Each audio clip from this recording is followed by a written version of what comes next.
Assalamualaikum warahmatullahi wabarakatuh. Perkenalkan, nama saya Muhammad Nazaril, NIM 0230110101. Di sini saya akan mempresentasikan hasil survei saya yang kemarin yang berjudul Erosi Saluran Air di Montong Emas, Lepak Timur.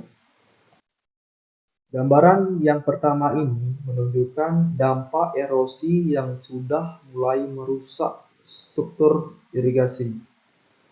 Sebagian tanah di bawahnya sudah hilang jika tidak segera diperbaiki. Bagian irigasi ini bisa runtuh akibat hilangnya tanah penyangga.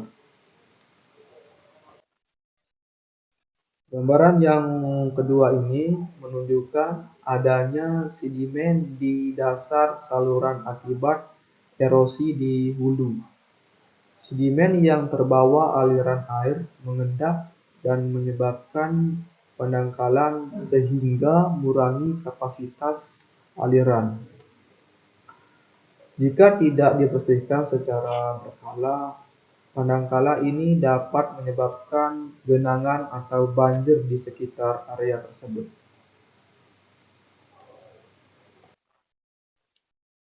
Foto yang ketiga ini menunjukkan kondisi umum saluran air yang mengalami erosi di pinggiran jalan. Terlihat bahwa dinding saluran mengalami penggigisan akibat aliran yang deras, terutama saat hujan.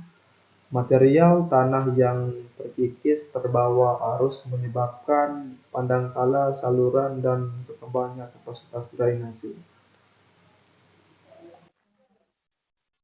Soal yang kedua, jelaskan ilustrasi terjadinya erosi. Erosi saluran air di Montong Emas, Lepak Timur ini terjadinya karena aliran air yang deras mengikis tepi saluran, terutama pada bagian yang tidak memiliki perlindungan struktur seperti beton atau vegetasi.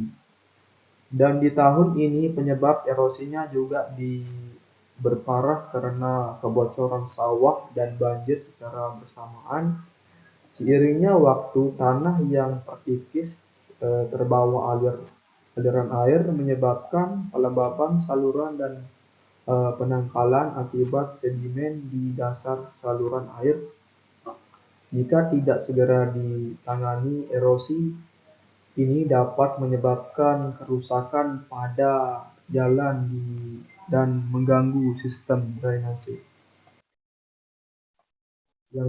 Soal yang ketiga, faktor penyebab dan jenis erosi.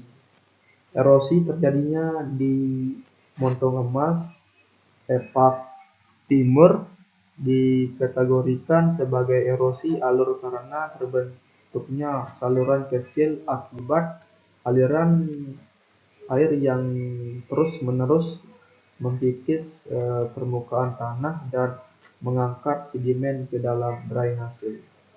Faktor utama yang menyebabkan erosi ini meliputi curah hujan yang tinggi yang meningkatkan volume dan kecepatan aliran air di saluran.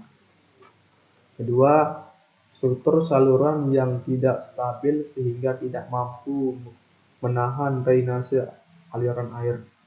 Aktivitas kendaraan di sekitar lokasi yang mempercepat kerusakan tepi saluran akibat getaran dan beban berat. Yang keempat, kebocoran sawah yang semakin memperparahi terjadinya erosi. Kesimpulan, berdasarkan survei yang telah saya lakukan, erosi saluran air di Montong Emas, Lepak Timur merupakan permasalahan serius yang dapat berdampak pada infrastruktur dan lingkungan sekitar. Jika tidak segera ditangani, erosi ini dapat menyebabkan pelebaran saluran pendangkalan serta berpotensi merusak jalan. Oleh karena itu, diperlukan langkah-langkah seperti pemasangan material, penanganan erosi, membuang sampah pada tempatnya, dan perbaikan drainase agar kondisi saluran air tetap terjaga. Thank you, terima kasih. Sekian, wassalamualaikum warahmatullahi wabarakatuh.